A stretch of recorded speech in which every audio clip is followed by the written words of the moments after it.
Parece cena de filme de ação. Uma organização sombria global apoiada por poderosos choca o mundo com ataques terroristas brutais. Adivinhe do que estou falando? Te dou uma dica. Baseados no Líbano, são mais fortes que o exército local e obcecados por Israel. E não de uma boa maneira. Isso mesmo, estou falando sobre o Hezbollah.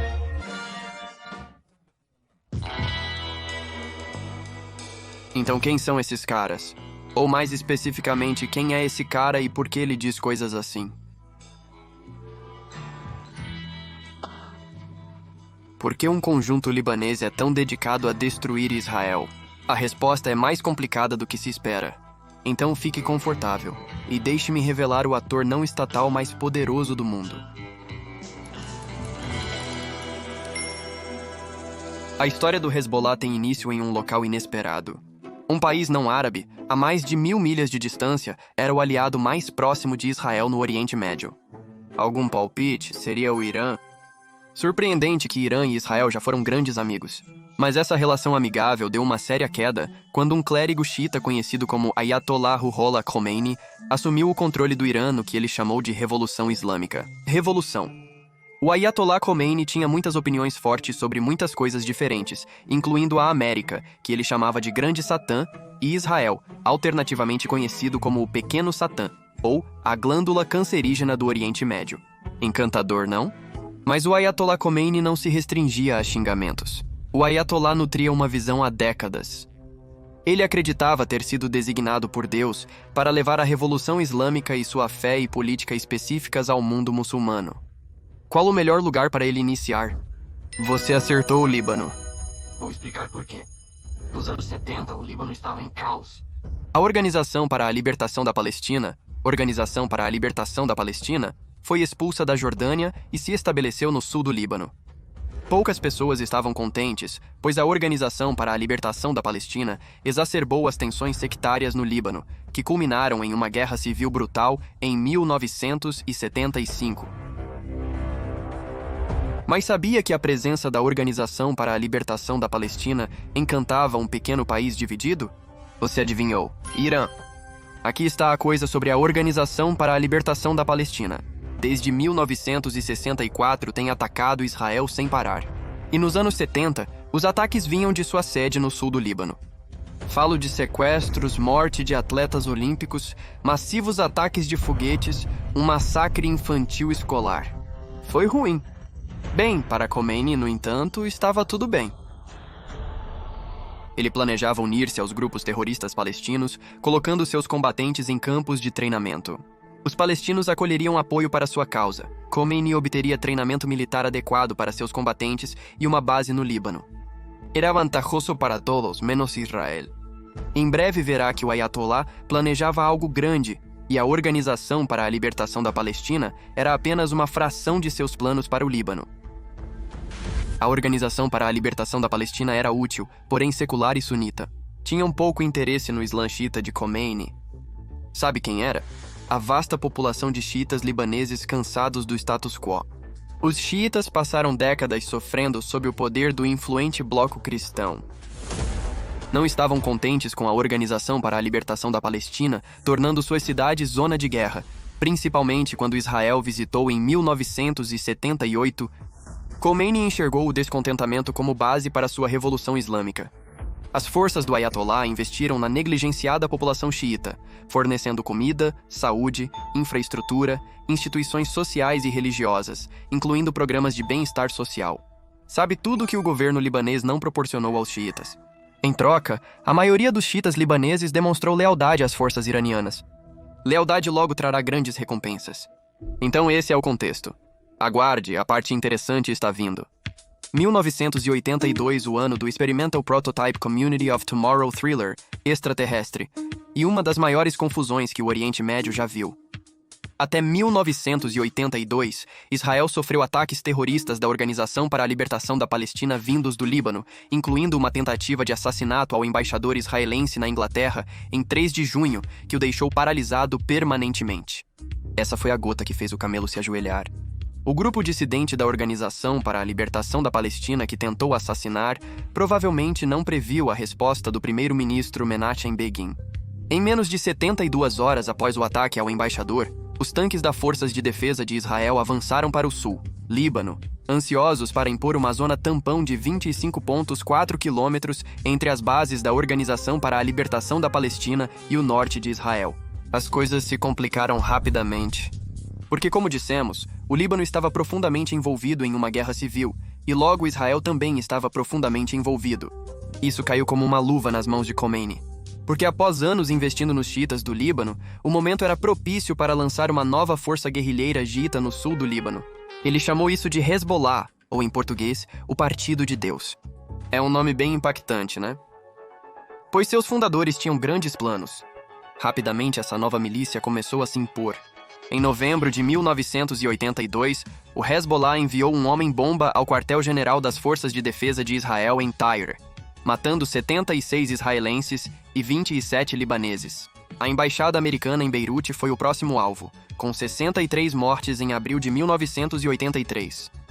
Em outubro, detonaram quase 9.072 quilogramas de explosivos fora dos Estados Unidos da América. Nos quartéis do Exército Francês e Fuzileiros Navais dos Estados Unidos da América, 299 pessoas morreram. Poderia prosseguir, mas provavelmente já entendeu a situação. Hezbollah e Irã, seu principal apoiador, estavam falando sério. E o seu empreendimento, segundo o manifesto de 1985, era assim: expulsar americanos, franceses e aliados do Líbano. Justiçar os falangistas, partido político e paramilitar cristão no Líbano. Permitir que todos os filhos do povo decidam seu futuro. Convocamos todos a optarem pelo governo islâmico. E para destruir Israel. Ou, em suas palavras, nossa luta só terminará quando essa entidade for obliterada. Bem direto e muito perigoso. Após 15 anos sangrentos e miseráveis, a Guerra Civil do Líbano terminou em 1990. O armistício que encerrou a guerra exigiu que todos os campos depusessem suas armas, exceto por 2. O primeiro era o exército libanês, e o segundo, aposto que adivinha.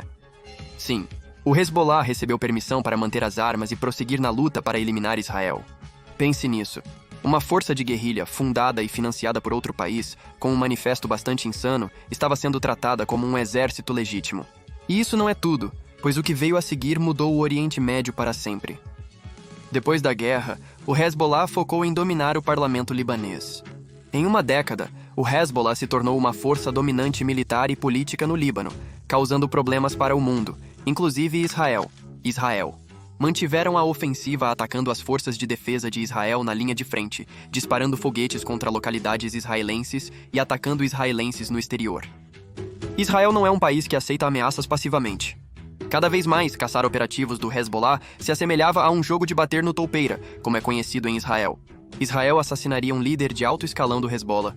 O Hezbollah celebraria este novo mártir pela causa e então eles o substituiriam. Que é exatamente o que aconteceu com o secretário-geral do Hezbollah em 1992, Hussein Abbas al-Musawi não era o melhor cara. Israel pretendia enfraquecer o Hezbollah com o assassinato de al-Musawi, mas o grupo escolheu um substituto especial, frustrando o plano. Ele fez al-Musawi parecer um ursinho. Isso mesmo, nosso amigo do início do vídeo, o super fanático clérigo xiita Hassan Nasrallah. Sabe quem chama Israel de tumor cancerígeno? Ele rapidamente desviou a principal prioridade do Hezbollah de consolidar o poder no Líbano para atacar Israel. Mas o Hezbollah não se contentava apenas em bombardear o norte de Israel, atacar a precária zona de segurança que Israel estabelecera no sul do Líbano ou eliminar membros do exército aliado de Israel no sul do Líbano. Não, o Hezbollah tinha planos globais. Em 1992, o grupo terrorista ativou células globais adormecidas. Atacaram um embaixador na Turquia, um centro judeu na Argentina com 90 mortos e um ônibus de turistas israelenses na Bulgária. Apesar de Israel ter se retirado do Líbano em 2000, o Hezbollah mantém sua obsessão pelo Estado judeu.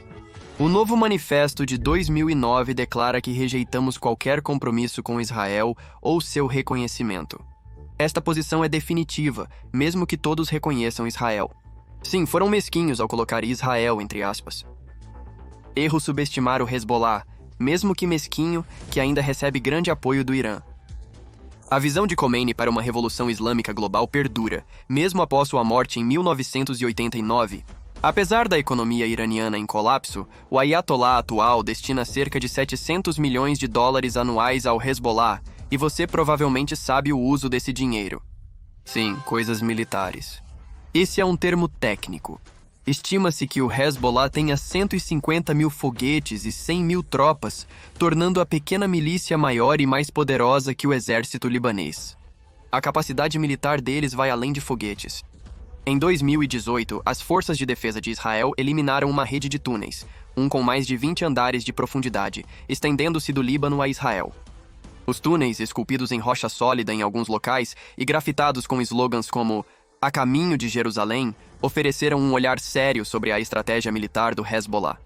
Se as forças de defesa de Israel não tivessem descoberto e demolido os túneis, eles poderiam ter sido usados para sequestrar e ou matar israelenses e para penetrar no país durante uma ofensiva terrestre. Apesar da destruição dos túneis, o Hezbollah permanece uma grave ameaça à vida dos israelenses. O grupo, endurecido nos campos de batalha da Guerra Civil Síria, tem habilidades aprimoradas. Hassan al-Zawla, que pode parecer um avô alegre, é extremamente sério e claro sobre suas intenções em relação a Israel. Mas há boas notícias, de certa forma. Um número crescente de libaneses está desencantado com o Hezbollah. Por que e agora? Desde sua fundação, o Hezbollah se apresentou como o único salvador dos xiitas libaneses em dificuldades. No entanto, até seus apoiadores questionam por que o grupo investe milhões em armamento, enquanto o Líbano ruma ao colapso econômico total. Muitos libaneses questionam por que gastamos dinheiro que não temos só para provocar nosso vizinho. O Hezbollah é poderoso demais para ser desfeito sem significativa intervenção militar. Mas talvez haja um leve vislumbre de esperança na frustração do povo libanês comum que sugere que o vizinho do norte de Israel possa algum dia ser um aliado, ou pelo menos uma força neutra. É belo, certo? Espero presenciar a verdadeira paz entre Israel e Líbano. Enquanto o Hezbollah e o Irã estiverem no comando, Israel se mantém pronto para enfrentar a maior ameaça em suas fronteiras. O Hezbollah, provado repetidamente desde 1982 como outro ramo da Revolução Islâmica do Ayatollah, não parará até ser contido.